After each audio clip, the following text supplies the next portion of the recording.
Good morning. Good morning, everybody. How are you? Good morning, everybody. You smell of stew. Now, Nadia was just doing an Instagram live. Welcome if you're listening on podcast. As a little kind of, it's like an amuse-bouche that takes you into the coffee moaning sort of live that we're in now. You were just talking about how you are angry. And literally in the duration of your live, sort of new news has come in and my heart is palpitating with absolute incandescent fury. Well, I don't know what the new news is, so why don't we save that for later? Yes. Because once... Guys, just stay calm. We're trying to stay calm. We're trying to stay calm. We're trying to stay calm. Morning, Faith. And then powerful in that calmness. So I need a moment. I need a moment. I need to take myself... People that are here regularly with us, I know you support, you've seen us over the last 10 months go through this, and I'm in a very difficult place with it today. Very difficult place, very heartbroken place. So we're going to save talking about David Lammy, Arms, Netanyahu, and the poor souls that have lost their lives in this aggression.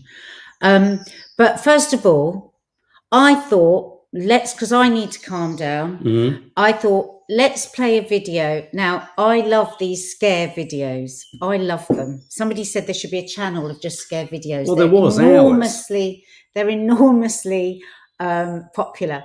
Now, Mark was a husband that was constantly making us all jump out of our skin to the point where it did get a bit... These guys loved it. They loved it. It got a bit much because people were worrying they were going to have heart attacks when they were coming around here, because he also uses masks. Yeah. Now, I saw a video the other day of different husbands that were scaring their partners, but they were like leaping on them in bed, blacked out faces, like devils, like devil. Yeah. And no, that's you cannot do that. I was building to that. No, but you cannot do that to a person. That is too much, because you could literally get PTSD from that. Do you think? But I think a jumping out from round the corner is funny. Yes, I'm always rageful in that moment, because like we're going to see with this woman, because you're rageful because you're terrified. Stuart G, let's ask a question. Nobody gets jumped on like when they're scared and laugh straight away. You're always angry first. So Stuart G, you've just said bring it back. Who would like me to start jumping out in the vlogs and scaring the shit out of absolutely everyone as much as possible? Lisa was so funny every time you scared Lisa. Well, I scared her the most with the fart. Last camping. So let's have a look at this scare video. I've done yoga this morning to bring myself to a place of better calm, and it really worked. But then, of course, I had to read all sorts of newspaper articles and all sorts of wankers whipping up hate and horror. Oh, okay. Yes, I've got crazy again. So now we're gonna watch something to make us laugh first. Okay. So the vast majority of you are saying yes. No, thank you, Mark, says Deirdre Gliddle. Okay, Deirdre, I'll put a little warning up whenever I do it, saying warning to Deirdre. So don't worry, it won't happen suddenly, and it won't happen in this live. I'm not going to frighten anyone now. So here we go. This is going to make us chuckle.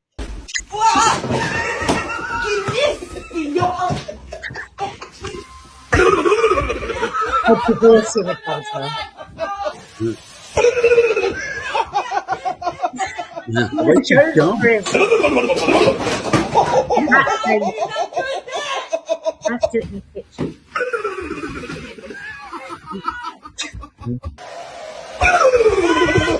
Oh my! Oh, how annoying!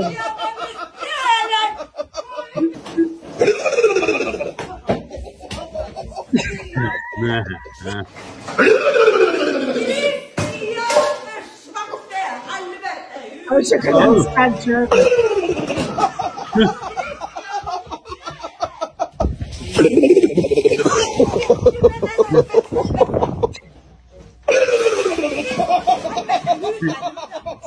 It's a very odd sound, isn't it? What's I doing? want to see the next bit of what she does to him. I want to see him doing it. Is he going? Yeah. Yeah. What? Yeah, he is. Yeah. But what is it? That is so much more a boy thing than a girl thing. Why? Explain. It's just very entertaining, like a fart. Seeing It's people. so No, weird. I think Maddie gets it. It's like when I edit. Oh, it makes me laugh when you do it to someone else. Yeah, but when we put them on our vlogs, we then slow-mo it so much that the looks on faces are quite... No, I don't over-egg it. Yes, you do. You put sounds on, you slow-mo it, you repeat it. it. And then there's always a moment where your eyes are like so empty. It's pure survival. You go... I do. But it's just funny. It does make me laugh. Don't like people surprising me. Gemma Perry. I mean, nobody likes being shocked, do they? It doesn't work like that. It's not like, oh yeah. So there's always rage. So you should flip it on its head and start to scare me. But you need to be filming, and you're very crap at filming. Yeah. Generally. I need to try harder. You need to try harder. Anyway, that was a nice way to open the account this morning. Morning, everyone. I hope you've, if you're listening, you're wondering what the hell you just listened to. You listened to a German woman, I think, swearing at her husband, making sound. So what are we talking about today? We're going to be talking about the Israeli fury at the UK arms ban. 30 licenses have been stopped. We'll talk about that in a moment. We're going to talk about dynamic pricing. It's not just Oasis, so don't worry. We were all sick of the Oasis story. But actually, when you think about dynamic pricing, it's so bad. We've got Pet Regret. That might be the one we drop if we've not got time. But we're also going to be talking about Nigella's beauty fears, or the pressures of being Nigella. I can imagine they're huge. Pressures of beauty ideals. Yeah, absolutely. Well, let's just quickly do that one, because this basically was Nigella had posted about all the hair products that she used, and her hair was looking fabulous. Let's just remind ourselves of who Nigella Lawson is. Here she is. Yeah, and then look at those. Look at those cupcakes. That's a very old photo. Is she trying to say they're not nipples? She's on those? So beautiful. Oh, no, I was talking about the cupcakes. Anyway, so the next day she posted a picture so that was her, I think, talking about like that, saying she suddenly felt the pressure that her hair was going to have to look fantastic all the time. So she posted this on Instagram, which actually is at the root of all my Instagram versus reality posts that I do. It's all about saying, yes, let's look amazing, but let's also not be ashamed of how we look 70% of the time. Enormous stress. And goes back to that whole thing of like too many filters I'm very rare in that. No, I'm a bit of a weirdo in that sometimes when when I'm doing a story in the morning and I truly look so awful that I think I would depress people. Right. I have put a filter on, but I always say I was so fed up with myself, I've put a filter on. And if only people could understand how freeing that is. And actually that people warm to you more. Who are we trying to be like that for when we try to be, it's like today, I haven't put any makeup on my hair. I haven't even put any water on it. And, I know it doesn't matter. It doesn't actually make any difference. It doesn't. Well. If anybody turns off or doesn't want to watch it because of that, then I don't care. I actually don't care. I rolled over this morning, and I have to be honest, I actually got my phone out and started to look at you through a filter on Instagram. But I think that, and listen, I'm not stupid. I know I'm an attractive woman, and I know that I can look great and I can look shit. And I know that some people have got so caught up in the filter that they don't go out, because they feel like they've got to look the way that they post. And that's why I like it with Nigella, because Nigella is kind of old school. We do always see her looking perfect. Yeah. So it's quite unusual for her to do that. Well, let me read. And I just want more and more people. I've got friends that won't answer the phone without putting their lipstick on. Answer the phone. And it's just ridiculous. That's quite funny. This is what she wrote on Instagram under the post. Ever since I posted about my hair products, styling yesterday, I've been rather worried about having to live up to it, since mostly I do nothing and go out looking a complete mess. So to redress the balance, I thought I'd repost a photo of what my hair usually looks like, and that's why we got this. So basically what you're saying is it's okay to look shit. It's okay to be everything. I think women, way more than men, are pushed into No, I totally ideals, agree. Yeah. not only with the way that we look, but the way that we behave. And I've said this off and on here. You know, we can be all things. This is what I drum into my girls all the time. You can be an old cow, and you can be fantastic. You can be totally supportive and be utterly selfish. We carry so much guilt. Most of my life has been defined by guilt. But can I also Literally. just say that in that point, we were all having a discussion the other night about lipstick and all this kind of stuff. And we kind of got to the end of it all. And most of this pressure on women comes from other women. Yeah, well, and ourselves. And the industry. Well, and of course the industry. The system, the culture. You know, the diet culture, the beauty culture, all of that. Somebody said to me the other day, you know, oh, well, you're 60 this year. How do you feel about that? Yeah. And again, I said, do you know what? A, it's a bloody privilege when I have a dear friend who's actually will be, you know, who's facing a very short life with her cancer. But also I have rid myself of so much of the guilt and the anxiety about who I am or who I'm not. I am and I'm not. Someone asked me, how do I feel? Fuck it. Yeah. If people don't like it. Someone the other day said to me, how do you feel about being married to someone who's 60? And I just said, question. Yeah, no, it was. I said, well, if it's good for Wayne Rooney, it's good for me. Oh, Mark. I think somebody should ask me on how I feel being married to a child. Well, there is that too, of course, absolutely. I do lots of conference calls, says MeTube, and most of the women in them, in my team, have long worked out that a web camera doesn't capture everything. You don't need to do makeup every day. Yes. But you don't need to do makeup any day. It's lovely to choose to. And that's what I do now. Zoe does it for herself. Yeah, I choose to do it, but I don't need to. I don't have to. I'm not terrified of somebody.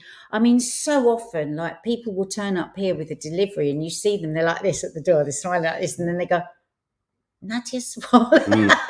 And I haven't got any shame about that anymore. I used to feel like I had to look like somebody that was off the telly. Do you know what I mean? But it's quite empowering, though, if you've got a profile to do something like this. Nigella's kind of learnt from the master you, which is throw images of yourself as looking I've learnt shit. from Nigella. But even when you look shit, you look great. I mean, you look fantastic. So, you know, is there a sort of fake kind of throwing, you know, when she says, oh, I'm looking shit, everyone kind of knows she doesn't. Is it a sort of false? Is it a false modesty? No, she does look shit sometimes. She absolutely does, and like we all do. And there's nothing wrong with that. And what is the shit comparing to anyway? You could say compared to how I look when I'm all tied up. That's what I'm saying when I say I look a bit. If I look tired, if I look ill, if I look, you know, you look a bit shitty. But it's your own ideal that you've set, isn't it? Yeah. Because who says it? You might think, oh, I look great on that day. So it's myself. Yeah. So try not to batter yourself so much. That's what I would say. I was somewhere the other day where there were a lot of men around me with makeup on, and it was the most petrifying thing I've ever seen in my life. I know where you were. Yeah, I know. Say where you were. Talk TV. Well, you know, but it was lots of men in suits with lots of thick foundation, and I felt like I was in a strange waxworks. It was odd. And I became one of them. They shoved it all on. It's weird. I don't understand it. We should have some lip gloss chat, Lee, says Elaine Denning. Natasha, it's a form of self-care for me. I don't really do it for anyone else and only put a tiny bit on, but it makes me feel a bit more put together. Exactly. I like that. That's very Nigella language, a bit more put like together. Sometimes just a bit of foundation and think, oh, yeah, I've got a bit of colour. And and I feel a bit better. Sharon Carter, that's how I feel it. I'm 60. No, that's how I feel. Fuck it. I'm 60 and I've become increasingly less bothered by what others think of me. Yeah. But it's really important of women of our age that we don't become that kind of woman of our age that really doesn't care about anyone and is just so opinionated. You don't listen to anyone. Young people don't know anything. Old people don't know anything.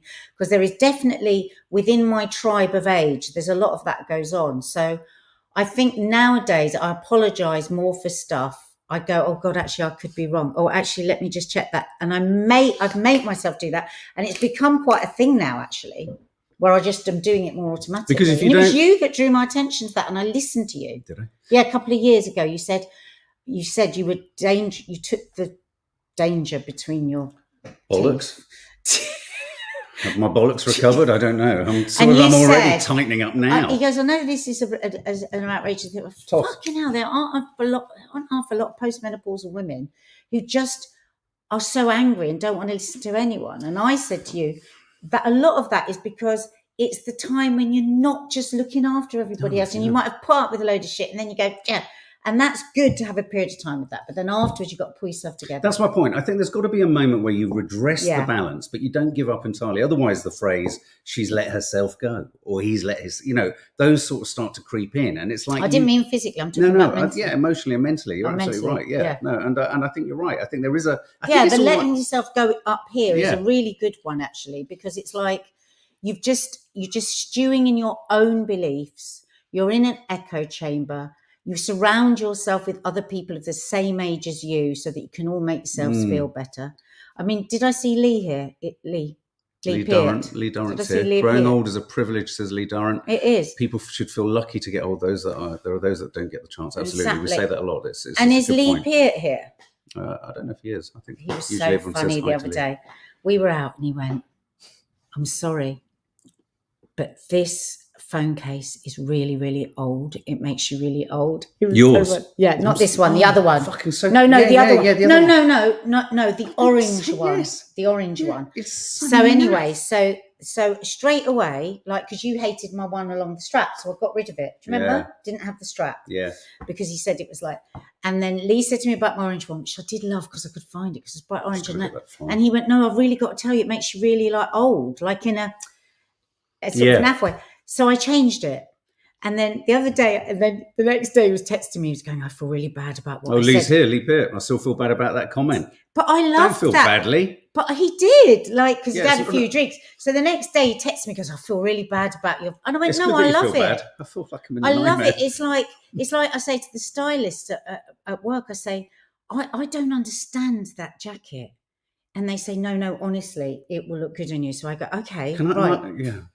Well, you don't like me in any No, TV but clothes. Crimpoline blouses. What the hell is a crimpoline blouse? But it's about listening to younger people. And like, I consider Lee a good enough friend that, mind you, I can't say anything to him. I have to pretend everything he does is perfect. But I've got a strategy, Lee. But I like it when Lee pulls me up. He'll look at my stuff and he'll go, no, that doesn't look right. And I like it. I'm not always going to agree. I'm now going to start messaging Lee to get messages through. So, Lee, if you could be my go-between, especially about that crimpoline blouse, it does nothing for her. I really listen to Lee. I really respect him, and I like it. Stop rubbing it in. I listen to you. I just don't let you know. I just don't let you know. You don't listen to a thing. If I married Lee tomorrow, I wouldn't let him know either. I would just do things on the sly and change it. Jane Collett, intention is so important. Even when choosing to wear makeup, we're so lucky to have choice about how we choose to present ourselves. Bloody choices. Lee, I was thinking that. Lee, read that. Lee, you've entered a Faustian pact with the devil. Last Christmas, we sat and had a few drinks and we said, let's each tell each other 3 truths about each other. But Lee Peart, I will not be your cattle cart. Okay, don't worry, I won't do it. And we told each other 3 truths. And it started to go tits up, didn't it, on the third one? And we were quite pissed. And then as we were leaving, I said, let's both agree that we never do that again.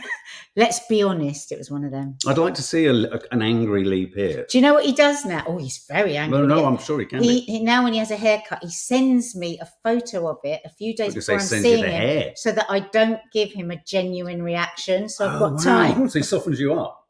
Yeah, because if he's going to show me something with a fringe, he knows I'm going to hate it. So he embargoes his haircut for the rest of the world and just sends you a press release. He sends me a press release. I love that, Lee. Embargoing. That's brilliant.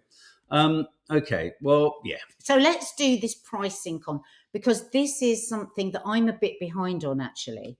Keir Starmer. So the ticket dynamic pricing of the Oasis tickets. Ticket dynamic. Yeah, it's always been called this. Dynamic pricing happens in lots of other areas. It happens with Ubers at certain busy times. It's going to happen on the Friday on the London Underground. It happens with hotels. It happens with EasyJet and flights, not just EasyJet, all sorts of, And the idea is that the more traffic there is, the more these companies can increase the price because there's an appetite and then they make more money. But what the particular problem with Ticketmaster and the Oasis tickets was this, that once people, Zoe and lots of people here, I think, got into it, onto the website Ticketmaster. There's one other one as well, I think, Gigs and something. Once you got in and you were in the queue, you were not told that once you got through and if you got through, the prices were going to be rising across time. So most people got in thinking there'll at least still be some £100 tickets there, and they'd all risen.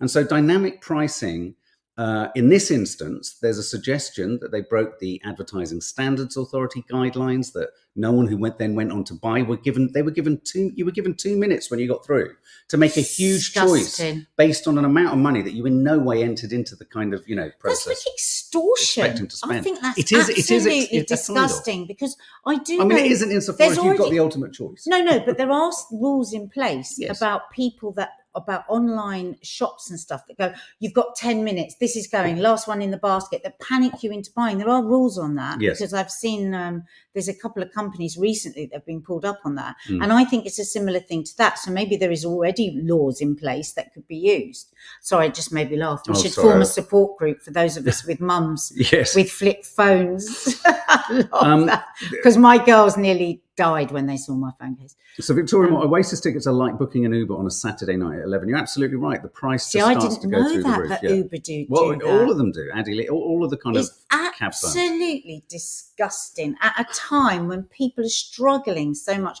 Do you know, I'm such an idiot that I only discovered a month ago that, say I'm looking for flights, stored in the internet is all my information about like if I was to sit with somebody that's never bought a flight before, and we would sit together with the computers, we'd get exactly the same flight, and I'd be charged more. Calling it the internet is as bad as having a flip jacket for your phone. Well, what do I call it then? She only discovered the internet. No, I haven't. Ago. Don't be an arse, because I'll throw that over your head. You have. No, what do I say then? About what? I didn't realise that when I'm on Google, or when I'm surfing, or when I'm people know what you're doing. Well, surfing's a bit shit too. Okay, here's the thing. So Keir Starmer has said he's going to do something about this. He's saying that he wants to get a grip on the issue as fans are logging complaints. Now, one of the details that is really frustrating is Oasis, the band, and this is what Ticketmaster are pushing back on, the bands have the option to allow dynamic pricing to kick in or not. Oh. Yeah, so it was there. I thought he was calling Noel a wanker for wanting all that money. I thought you fancied him. So Liam sanctioned that? Well, they didn't say no. Definitely, maybe. If I were to sell any sort of tickets and I found out that had been done, I would do everything I could to give people back that money. It's disgusting. It's extortion. Oh, listen to this. And and I hate the fact that people are put into a panic buying situation. You've waited for hours and then you go, oh, fuck it, I'll do it. Well, look at this. Look at Lee, I'm going to read your comment out again in a minute. Me too. I think what consumers do need to understand, though, is that this is not like a regular product or service. This is demand for an art experience. What price is right? No, I agree. But I do think what they should have done, as you were sat there tearing your hair out, watching the spinning wheel of death as the number went down very slowly, they should have always been a sign that came up saying, a notification that we are operating a dynamic pricing system and the prices will be different. I don't actually agree, MeToo. I don't agree at all. Yeah, I think the price Oasis decided themselves. I think the price should be set, and then you decide whether you want to pay that for that art that you want to see or not. I think it's absolutely scurrilous. I wonder can dynamic pricing go down? I mean, that would be interesting. But then you wouldn't want to see it. I mean, Lee Peart, look at this. I remember back when the Manchester Arena bombings happened, Uber got flack because they surcharged people after with 10 times the price. So their algorithm will have picked up a rush on booking, and that would have triggered the dynamic. It won't have been an editorial. But look at that. But that's awful. I just want to show you something. So I went to one of the websites that you go to now to try and pick up a ticket if you didn't get one in the normal conventional way. And this is a film. This is a screen recording of me clicking on various areas of Wembley Stadium for a Wednesday. And if you look at the bottom, you'll see the price that comes up now for Oasis tickets. So I'm going to click on a part of the Wembley Stadium at the top. Look, they've come up as 690. Oh, you just can't see it there, can you? But there's still tickets available. Hang on. So you can't see the ticket price. Hang on. That's annoying. How do I get that? So just tell us what. Hang on. Oh, no, I can't see it because I've clipped it. Look, so there, look, £2,363 for 2 tickets there in the middle of the pitch.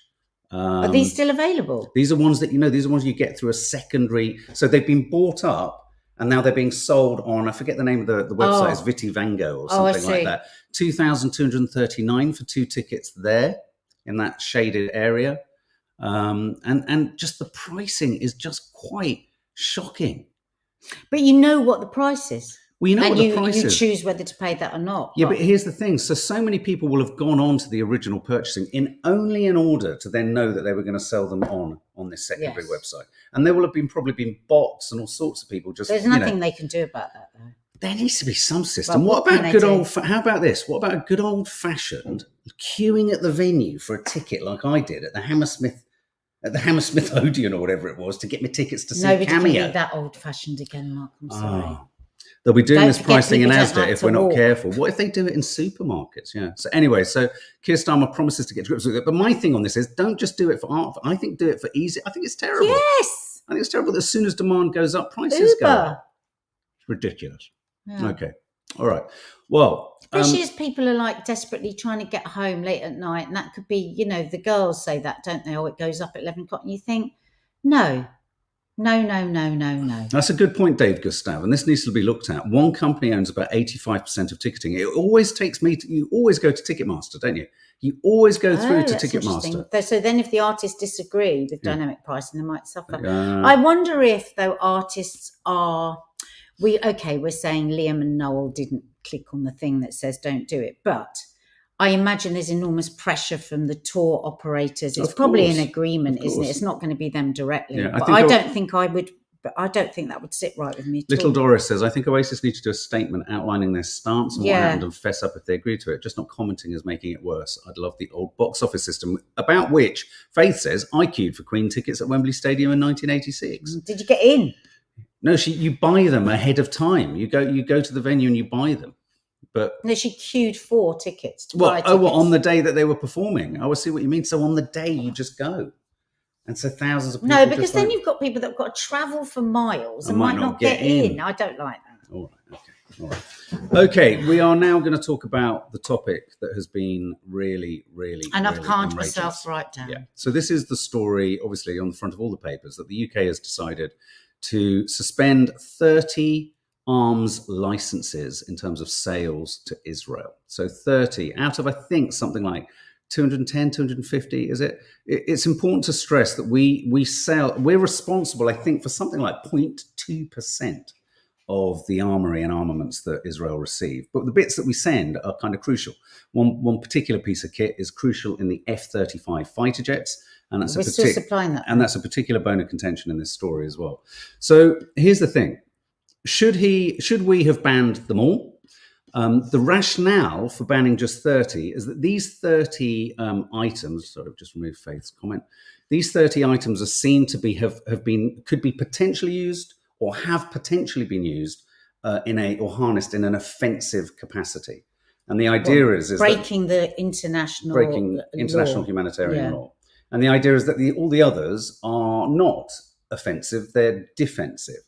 Except a part is for the F-35, which is causing horrific damage and terror. Exactly. Now, one of the reasons that the government have given for this one particular exception, which is part of the F-35, is they're worried about the global supply chain. So it's a kind of a bigger picture. So I've got a couple of issues with this. And I think that's important. We cannot know the complexities that go on with certain, and this is why we're never given enough information, are we? There's going to be all kinds of reasons why this one can't and this one can, and Can I just ask a question that they can answer whilst you carry on? I just want to say, Michi, you sum it up perfectly. I think the government are trying to arguably be as diplomatic as possible here, whilst kind of placating the huge kind of humanitarian concern amongst many people who are both Jewish and Muslim and non-Muslim Christian, who are horrified. Human beings are horrified by the humanitarian crisis in Gaza and increasingly now in the West Bank.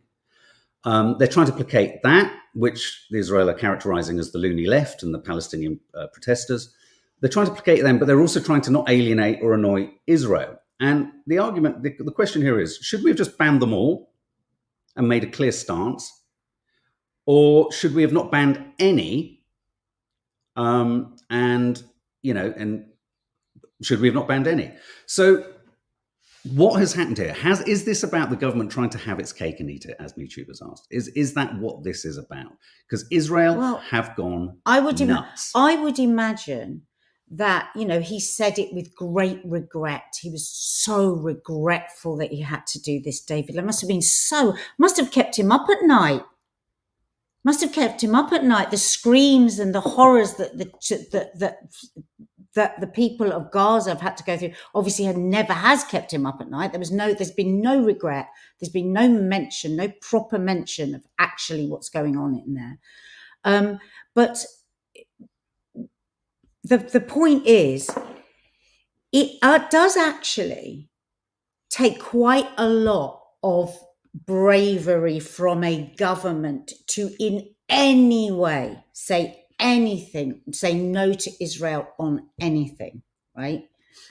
Now, what he's saying is that he has no option, because this is what the law has said. The law states that. So maybe there are all kind of little caveats in the law for the other 300 parts that we supply, because he's saying that he's had to go with the letter of the law. That's what's compelled them to do this. Incredibly difficult for them.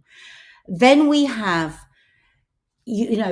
morons like Boris Johnson coming up and whipping up hate again. He comes out his tweet here and says, Hamas is still holding many innocent Jewish hostages while Israel tries to prevent a repeat of the 7th of October massacre. Why are Lamy and Starmer abandoning Israel? Do they want Hamas to win?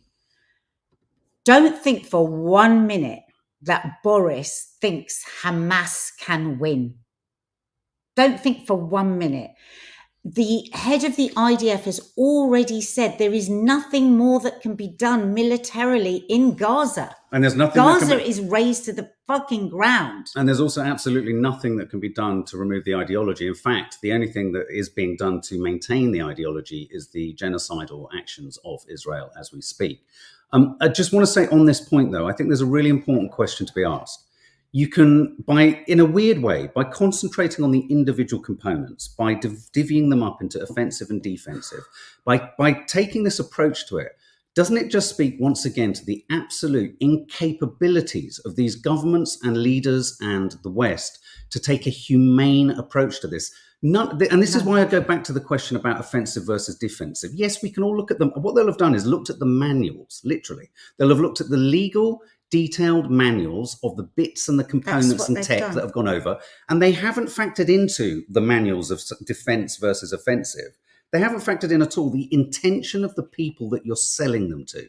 This is about the owner of all these bits of kit and what they decide to do with them. It's not about what the manual says. A chainsaw isn't used to kind of hurt people, but it could be. So you either have to take a stand, a moral stand. You can't, I think, start divvying up the components like a piece of Lego, bits in a Lego box, and go, well, those are strictly speaking in the instructions defense components. Those are offensive. Okay, well, we'll ban the ones that strictly speaking are offensive. It's disgusting. Because everything can be harnessed for offensive means. And what we've also seen is a total disruption of the meaning of the term self-defense to any humanitarian. The term self-defense, if you want to make ceasefire meaningless, as they did, then the word self-defense has kind of become meaningless now, because in the West Bank, the Palestinians aren't allowed to self-defend, and Israel has taken self-defense to stratospheric levels of destruction. These bombs that are being dropped, I wanted to show a few little films, but Mark said no, YouTube won't allow it, which is totally Children in distress. extraordinary. Children in distress. The algorithm. So these children that are just shaking with the continued sound of those bombs, the drones 24/7 for 10 months, right? And we are deciding on this one and that one, and could that break international? Could that? Meanwhile, there are children, and have been throughout the whole 10 months, dying of heart attacks from the sounds of these unbelievably powerful bombs. There are children dying. The air, these bombs are so powerful, they suck the air out of the lungs of children, and we are fiddling about with this and that and terribly regretful. This is your tax money going to this. Your tax money is going to this genocide. I just want to read this. This is from Jewish Voice of Peace. No, this one isn't. This was on Daniel Mate's Instagram today. As a Jewish woman, yes, the death of the 6 hostages made me sad. The death of approximately 200,000 Palestinians as a result of Israeli violence, brutality, atrocity, disease spread, and man-made famine. Remember that. This is a man-made. There are truckloads of food on the border not being allowed in, and children are dying of starvation, makes me approximately 33,333 times sadder. A human life is a human life, period. And when you've got red meat throwers like Boris chucking into Pennyworth saying, do you want Hamas to win? Hamas, are you joking? No, there are no winners in this. The winners are the Israelis who are waiting to move into Gaza and to settle there. Now, the atrocities that are going on in the West Bank that is not run by Hamas. And as Mark keeps saying, are they allowed any self-defense? Are they allowed self-defense? They're not Hamas. I think they're not. It's a really important point. We were talking about this last night with Betty and Teddy, and this is a really, really important point to make. At this point in time, it's an inconvenience to Israel that the West Bank is actually run by the Palestinian Authority and not Hamas. Not by Hamas. Well, because what they need to kind of operate in the same fashion, and there's been a long-standing look at the settlements. The BBC have just issued a report today saying the number of settlements is going through the roof in the West Bank. The destabilization of the West Bank, which is the second part of Palestine. You've got Gaza and you've got West Bank separated by land, which is Israel. The West Bank right now doesn't have Hamas leadership. But what's happening is any resistance that the Israelis are meeting in the West Bank is being characterized only as terrorism. Now, what does settling in the West Bank mean? That means that any Israeli can come to your home that you may have had for generations. There's a particular girl we're following at the moment. Who's a Palestinian Christian. Palestinian Christian. Her parents have had this farm for generations, and a group of settlers came, threw them out with guns and sticks, moved into their house, put a fence up. They're in their house with their clothes, their food, their plates, their cups, their saucers, and they're sitting out in the garden just eating and drinking. That's what a settler is. An Israeli settler believes that they have the right to go into any Palestinian's home and say, get out, this is our house now. I don't think people really understand that that is what is happening, and that is what's been happening over decades. And the West Bank has been deemed already. The International Court has said that it's illegal already what they've done in West Bank, and that the Palestinians need to be paid back for that. But what's happened is Israel has doubled down on that. Well, because they don't like being told off. And said, we are not going to pay attention to any international law. Yeah. We do whatever we want. And now we have a situation where Israel is furious with our government. Hang on. Do you want to know just how furious Israel are? Don't you dare be furious with our government for stopping just 30 parts that is aiding this genocide. Okay, let's just pause for a second. So Benjamin Netanyahu has issued these comments on Twitter.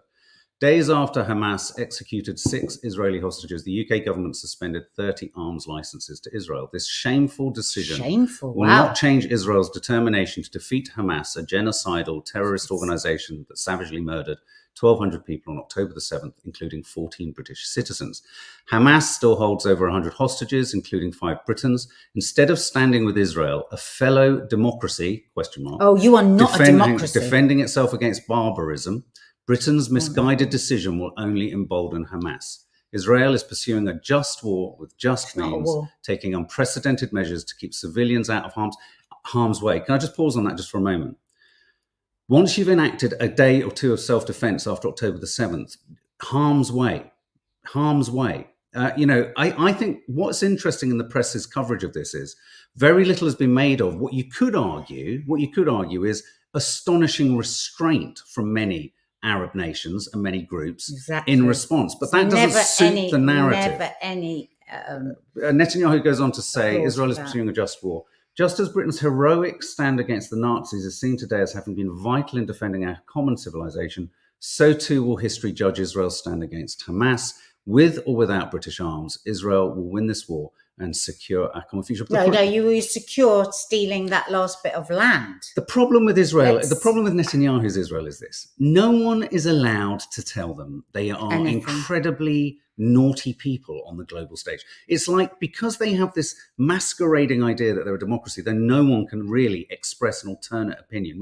They are being ruled by a dictator. Israel at the moment is being held hostage itself. You could argue that Netanyahu, given the number of kind of potential ceasefire deals and hostage exchanges that could have been done, Benjamin Netanyahu is actually using human shields to protect himself. He is, because the day after this war stops, he is in court for corruption. It's very, very likely that, because he was facing charges of corruption before this started.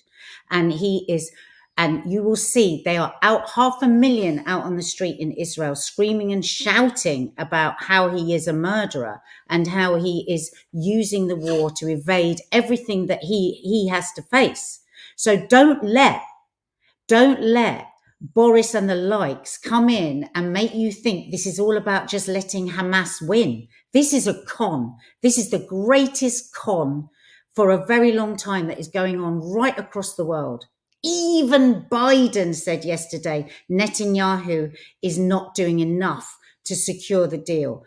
Netanyahu's chief negotiators for the ceasefire are saying Netanyahu's the one who's holding up a ceasefire. Hamas agreed to a ceasefire contract right at the beginning. Every time they agree, he changes it and puts something in, because once this war ends, he faces the music. There's an election and he will not get in. And Israel is America in the Middle East. That's what it is. So that's why America is now, when Kamala and Biden stand there and say, we're doing everything to stop a ceasefire. No, you're not. You are genociders. Me too. If Israel succeeds in converting all Palestine lands into Israeli lands, I don't think Israel has considered what Iran will then do. Iran will say, you wiped out Palestine, now we have justification. The issue here, and it's a really important point that you make there, and there's a more nuanced point even that comes out of that, which is a ceasefire and a permanent two-state solution is vital, with total sanctity and protection and respect for all borders as they exist, and returning back to the prior agreements of the Oslo Accords, etc. Now, that's not going to suit everyone. That's not going to suit everyone, because Israel was literally plonked in the middle of this and cut up by the West. And so there will forever be a dispute. But the only way out of this, to avoid carnage and to avoid death and destruction on both sides of the two-state solution, is a really important point you make, Michu. It's vital for the Israelis to get a negotiated peace with both sides, get the hostages out, hand the count thousands of hostages that they're holding. No one talks about the thousands of hostages. And Palestinian hostages. And every life has the same fucking value. Can I just also talk to this use of the word that Netanyahu has of barbarism? The use of the term barbarism is a colonialist, imperialist, white supremacist form of language.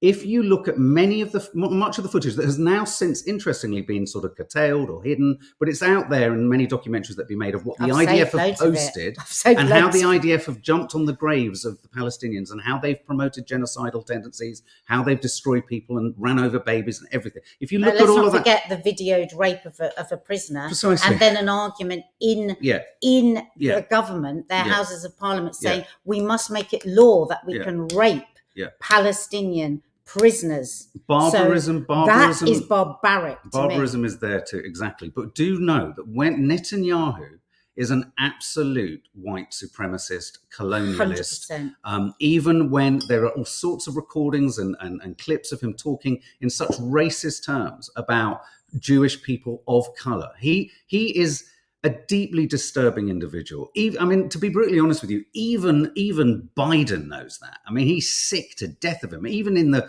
world of Zionists, it's like, fucking hell, this guy is just insufferable. But he's got this stranglehold. And I'm curious to know how so the huge opposition that there is in Israel at the moment, as we said yesterday, this isn't about necessarily stopping the genocidal actions in Gaza. This isn't about sympathy for the Palestinians. This is about the best solution for their hostages. But it's going to be interesting to see what happens to Netanyahu if, even in those own insular terms, all of the protests in Israel actually keep getting bigger and more robust. I think the best thing we can hope for is him getting moved out. What we have to be totally terrified about is if Trump gets in. Because Trump is so up for war. And the two of them together will be kicking it off all over the bloody Middle East. And we do not want that. We do not want. There's nuclear weapons all over the place. So in our thousands, in our millions, we are all Palestinians has some meaning here, you know. This is now affecting the whole world. And not only that, the unbelievable damage to the planet that these thousands and thousands upon thousands of pounds worth of bombs have done. It really is petrifying. It's actually sped up global warming because the amount of bombs that have been dropped. What is the time? How many more times than Hiroshima? People don't. Let's just forget about the human beings. More than the Blitz in World War II. It's just staggering. A phenomenal amount of bombs have been dropped. And Boris is saying, "Oh, do you want Hamas to win?" By taking 30 screws out of the situation. It's like destroying a sort of, I don't know, I'm going to use an analogy. It's like destroying, say, an ant's nest or something, and you've completely incinerated it. You've removed all its kind of everything about it whatsoever. And then and yet you still claim you need to keep pounding the same piece of earth for the next 65 years in case any possible thing creeps out. Any living Palestinian creeps out at all. And I use that analogy because that's how the Israelis and the Israeli government have talked about the Palestinians as nothing other than creatures. It's just hideous. If you stood 40,000 people, which is the very, very conservative number so far because nobody that's blown to pieces or under the rubble is counted, it would stretch for 24 kilometers. That's how many identified bodies have been blown up by these bombs. So it's time. It's way past time to stop arming Israel.